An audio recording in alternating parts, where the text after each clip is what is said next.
მეცნიერები იკვლევენ თუ როგორ მოიცვა სინათლემ ადრეული ბნელი სამყარო. ჰაბლისა და ჯეიმს ვების კოსმოსური ტელესკოპების მონაცემების თანახმად სამყაროს გარეშრაზე თავისუფლად მოძრავი ფოტონების წარმოშობა ადრეულ ჯუჯა გალაქტიკებთანაა დაკავშირებული.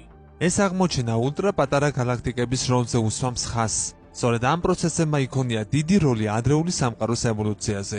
ამით წარმოიქმნებოდა მაიონებელი პროტონები, რომლებიც ნეიტრალურ წყალბადს იონიზებულ პლაზმად გარდაქმნის. თქვა ასტროფიზიკოსმა ირინა ჩემერენსკიმ. სამყაროს დასაწყისში დიდი აფეთქებიდან რამდენიმე წუთში სივრცე იონიზებული პლაზმის ცხელი და მკვრივი ნისლით იყო სავსე. ამ დროს სამყაროში არ იყო საკმარისი სინათლე, რომელიც ბურუსის გაფანტვას შეძლებდა. შესაბამისად, სამყარო ბნელი იყო. როდესაც სამყარო გაცივდა დაახლოებით 300,000 წლის შემდეგ, პროტონები და ელექტრონები გაერთიანდნენ. შედეგად წარმოიქმნა ნეიტრალური წყალბადისა და ჰელიუმის გაზი. ამ გარემოში სინათლეს შეღწევა უკვე შეეძლო, მაგრამ ამჯერად პრობლემა წარმოებაში იყო. სამყაროში ბევრი ისეთი წყარო ნამდვილად არ იყო, რაც სინათლის წარმოქმნას შეძლებდა. თუმცა, მალე წყალბადისა და ჰელიუმისგან პირველი ვარსკვლავები დაიბადა. პირველმა ვარსკვლავებმა გაავრცელეს რადიაცია, რომელიც საკმარისად ძლიერი იყო იმისთვის, რომ ელექტრონები ბირთვს მოშორებოდა. ამ მომენტისთვის სამყარო იმდენად გაფართოვდა, რომ გაზი დიფუზური იყო და ვერ აფერხებდა სინათლის გავრცელებას.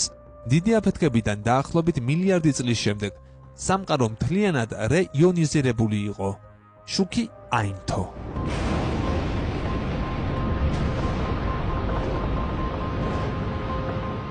თუმცა ეს ყველაფერი ძალიან დიდი ხნის წინ მოხდა და ასეთი სამყაროს დანახვა ძალიან რთულია. და აი აქ საქმეში ჯეიმს ვების ტელესკოპი ჩაერთო. ვების კოსმოსური ტელესკოპი სწორედ ასეთ შორეულ წარსულში ჩასახედად არის შექმნილი. ტელესკოპის დაკვირვებები იმაზე მეტყველებს, რომ ჯუჯა გალაქტიკები რეიონიზაციის მთავარი გამსაზღვრელია. კვლევარების ჯგუფმა ასტროფიზიკოს ჰაკიმ ატეკის ხელმძღვანელობით ვებისა და ჰაბლის კოსმოსური ტელესკოპების მონაცემები გაანალიზა. მათ გალაქტიკათა გროვა სახელად ეიბელ 2744 შეისწავლეს. ეს გროვა იმდენად მკვრივია, რომ მის ირგვლივ სივრცე დრო მრუდდება და ვიღებთ გრავიტაციული ლინზირების ეფექტს. გრავიტაციული ლინზირება მაშინ იჩენს თავს, როცა წინა ფონზე მდებარე მასიური ობიექტი, როგორიც მაგალითად გალაქტიკათა შეჯგუფება, ან შავი ხვრელია, გარშემო დროს სივრცეს ამრუდებს. ამან მკვლევარებს უძველესი ჯუჯა გალაქტიკების დანახვის საშუალება მისცა. შემდეგ ვების ტელესკოპი უშუალოდ ჯუჯა გალაქტიკების შესასწავლად მიმართეს. ანალიზმა აჩვენა, რომ ჯუჯა გალაქტიკები იმაზე ბევრად უფრო კაშკაშაა, ვიდრე ეს აქამდე გვეგონა. ასევე დადგინდა, რომ ჯუჯა გალაქტიკები დიდ გალაქტიკებს რაოდენობის მხრივ მნიშვნელოვნად აღემატებოდა.